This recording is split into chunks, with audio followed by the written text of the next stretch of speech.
കൊടുക്കേണ്ട പരിഗണന ആർക്കും കൊടുക്കണം. ചിലരൊക്കെ സോഷ്യൽ മീഡിയയിൽ ആളാവാനും മറ്റുള്ളവർക്കിടയിൽ സ്ഥാനം കിട്ടാനും വേണ്ടി വലിയ വലിയ ആളുകളെയൊക്കെ പേര് വിളിച്ചിട്ടും ഇങ്ങനത്തെയൊക്കെ വാക്കുച്ചരിക്കുമ്പോഴും ഒരു വേള ചിന്തിക്കണം, കൊടുക്കേണ്ട പരിഗണന ആർക്കാണോ അർഹതപ്പെട്ടത്. ഇനി അഥവാ ഒന്നും ചെയ്യുന്നില്ലേ, തിന്മ ചെയ്യാതിരിക്കുന്നവനാണോ, അവനെ നിങ്ങൾ പരിഗണിക്കണം എന്നാ ഇസ്ലാം പഠിപ്പിക്കുന്നത്. തിന്മ ചെയ്യുന്നവനെ നിങ്ങൾ പരിഗണിക്കാൻ പാടില്ല. നന്മ ചെയ്യുന്നവരെയും നന്മ ചെയ്യാതെ അവനാന്റെ നല്ലത് നോക്കി ജീവിക്കുന്നവരെയും നിങ്ങൾ പരിഗണിച്ചോ, തിന്മ ചെയ്യുന്നവരെ നിങ്ങൾ പരിഗണിക്കാതിരുന്നാ മതി.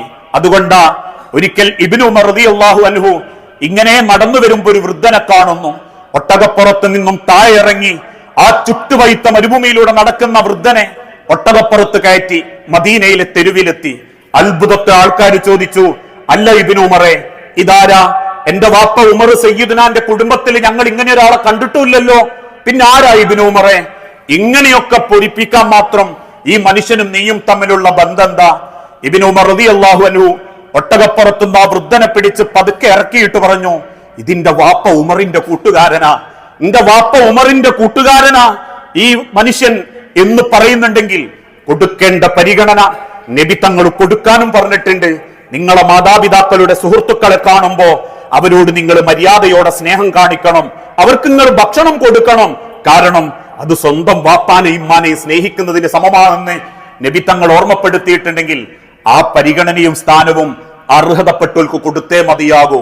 അവിടെ നമ്മൾ വല്യോന്മാര് അല്ലെങ്കിൽ ഓലൊന്ന് കുറവാക്കാൻ വേണ്ടിയിട്ട് എന്തെങ്കിലുമൊക്കെ ഒന്ന് അങ്ങോട്ട് വിളിച്ചു പറയാമെന്നും നാലാളെ മുൻപിലൊന്ന് ഷോ കാണിക്കാൻ വേണ്ടിയിട്ട് ഒന്ന് പോയാണി കാക്ക എന്ന് വാപ്പാരോടും ഉമ്മാരോടും പറയാന്നൊക്കെ ഇന്നത്തെ തലമുറ തെറ്റിദ്ധരിച്ചതിന്റെ അതവില്ലായ്മയാ.